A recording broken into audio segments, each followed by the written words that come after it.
గడ్డపైన 100 ఏళ్ల పోరాట చరిత్ర కమ్యూనిస్టు పార్టీది.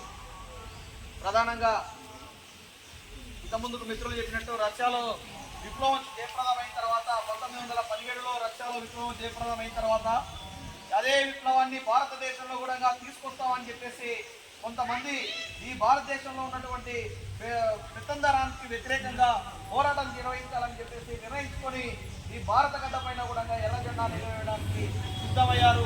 ఆ క్రమంలోనే సిద్ధమవుతున్నటువంటి క్రమంలోనే ఈ భారతదేశంలో ఉన్నటువంటి భూస్వామ్య వర్గం, అప్పుడు ఉన్నటువంటి పెట్టుబడిదారు వర్గం ఈ దేశంలో కమ్యూనిస్టు పార్టీ ఇట్లా ఆవిర్భావం జరిగితే మా యొక్క ఆగడాలు సాగిపోవని చెప్పేసి పెట్టడంలోనే కాన్పూర్ కుట్ర కేసు అనేది మొదటి కుట్ర కేసు, కాన్పూర్ కుట్ర కేసును పెట్టడం జరిగింది. ఆ తర్వాత ఇబ్బందుల్లో ఉన్నా కూడా మీరట్ కుట్ర కేసు అని మరో కుట్ర కేసు పెట్టారు. ఆ తర్వాత పెషావత్ కుట్ర కేసు అని చెప్పేసి కమ్యూనిస్టు పార్టీ అతి చిన్న వయసులోనే ఏర్పడినటువంటి తొలి కాలంలోనే 3 కుట్ర కేసులను ఎదుర్కొన్నటువంటి ఏకైక పార్టీ కమ్యూనిస్టు పార్టీ. ఆ కాలంలో కమ్యూనిస్టు పార్టీకి సంబంధించి ఎంత నిర్బంధాలంటే ఈ కుట్ర కేసు ద్వారా నిషేధం కూడా ఏర్పాటు చేయడం అనేది జరిగింది. అయినా సరే కమ్యూనిస్టులు అందరూ కూడా ప్రజల్లో ఏట్లో చేపలు ఏ విధంగా అయితే ఉంటాయో ప్రజల మధ్యలో ఆ రకంగా జీవించి కమ్యూనిస్ట్ పార్టీని కాపాడుతున్నటువంటి చరిత్ర ఈ కమ్యూనిస్ట్ పార్టీ. ఆ క్రమంలోనే భారతదేశానికి స్వాతంత్ర పోరాటం జరుగుతున్నటువంటి క్రమంలో కాంగ్రెస్ ప్రభుత్వం, కాంగ్రెస్ పార్టీ నాయకులు ఆ రోజుల్లో ఉన్నటువంటి దోబుట్లాటలు ఆడారు.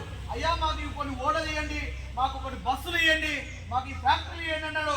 కమ్యూనిస్ట్ పార్టీ ఒకటే చెప్పింది, ఈ ఓడలు ఇవి కావు, మాకు స్వాతంత్రం ఇవ్వండి, సంపూర్ణ స్వాతంత్రం కావాలి, ఈ పెత్తందారి యొక్క వర్గాన్ని ముందుకు తీసుకెళ్లాలని చెప్పేసి తీసుకున్నటువంటి ఆగడాలను అరికట్టాలని చెప్పేసి కమ్యూనిస్ట్ పార్టీ స్పష్టం చేసింది. సంపూర్ణ స్వాతంత్ర నినాదం ఇచ్చింది. ఆ క్రమంలోనే భారత పోరాటాల చరిత్రలో ఈ యొక్క కమ్యూనిస్ట్ పార్టీ యొక్క చరిత్ర కూడా తిరగని చరిత్ర ఈరోజు కమ్యూనిస్ట్ పార్టీది. ఆ క్రమంలోనే తొలి దశలోనే ఎన్నో పోరాటాలకు నాయకత్వం వహించింది. ఆ నాయకత్వం వహించినటువంటి దానిలో ప్రముఖంగా తెలంగాణ గడ్డపైన భూమి కోసం, భుక్తి కోసం, వెట్టి చాకరి నుండి విముక్తి కోసం, దున్నేవాళ్ళదే భూమి దక్కాలని చెప్పేసి పోరాటం సాగించినటువంటి పెద్ద మహోత్తరమైనటువంటి పోరాటం. గుడిసెల్లో ఉన్నటువంటి వాళ్ళని కూడా బంధువులు చేతబట్టి సై అనుకుంటూ ముందుకు జరిగినటువంటి చరిత్ర ఈ తెలంగాణ సాయుధ పోరాట చరిత్ర. అలాంటి పోరాట చరిత్రకు ఆ గుడిసెలో ఉన్నటువంటి ముసలి వాళ్ళు కూడా 12 ముసల వాళ్ళు కూడా పోరాటంలో ముందుకు సాగినటువంటి చరిత్ర.